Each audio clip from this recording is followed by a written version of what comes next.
it's useful. It's a quick shorthand way of grouping things that share this one characteristic. So we break down the world of fatty acids into omega-3s and omega-6s.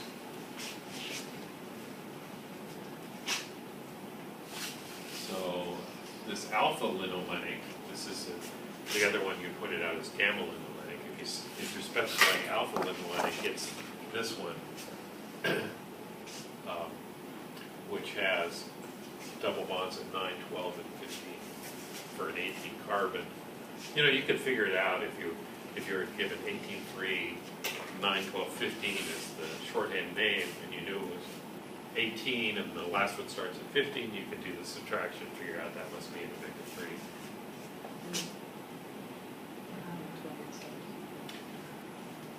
Okay, so we get hormones out of these things, or at least local hormones. These kinds of hormones are, these eicosanoids, are very short-lived hormones. They're like today's eating trends. They're produced locally, consumed locally. They don't get secreted from like the hypothalamus and travel throughout the bloodstream. They tend to stay in local tissues because they're made. They diffuse out a short distance, and before they can go too far, they're broken down and destroyed. But they have hormone effects. And we get them from both omega-3 and omega-6 types of fatty acids. They both generate these eicosanoids. And you may have heard of some of these things. Prostaglandins are probably the most commonly heard type, but there are all these different types of eicosanoids that are involved in all sorts of things. Pain sensations are related to that. Blood pressure, all kinds of things. So here's an example of what can happen. This one is showing, is this an omega-3 or omega-6? Yeah, it's an omega-6. Here's the carboxyl group, so there's the tail end, 1, 2, 3, 4, 5, 6. So that's an omega-6 going to prostaglandins, leukotrienes. The processing often starts with this enzyme, cyclooxygenase, which kind of loops in this oxygen and goes from there. But you can also make eicosanoids from omega-3 fatty acids too. Are these the only ones that are made from, I mean, is there a crossover, like you're saying, prostaglandins? Can omega-3s make prostaglandins as well, or are those the only Yes, ones? I think so. I'm not a biologist, so I don't know all the stuff about the hormones, but I think so. Okay.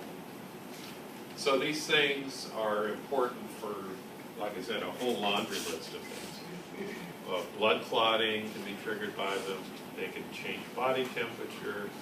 They can trigger secretion of HCl in the stomach acid. Bronchial tubes and lungs can be constricted in response to these. Some of them attract white blood cells to a site, others scatter them in the opposite direction. Some will cause your veins to swell up, and others will cause them to constrict.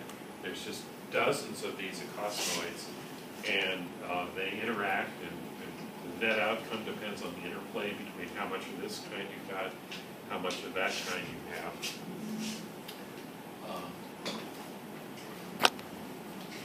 Some of the omega-6 ones can lead to kind of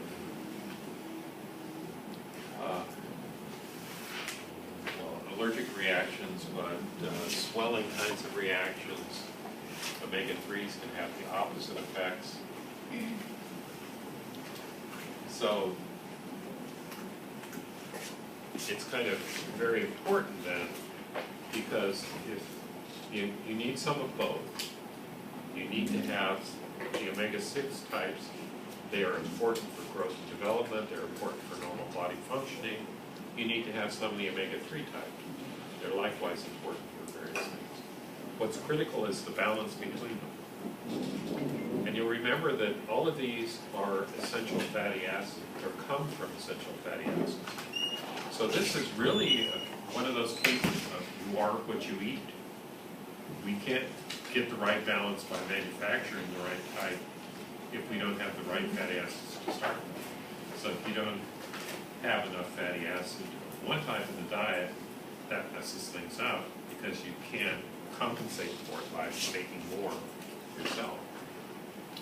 So it's determined by, the ratio is determined by diet only.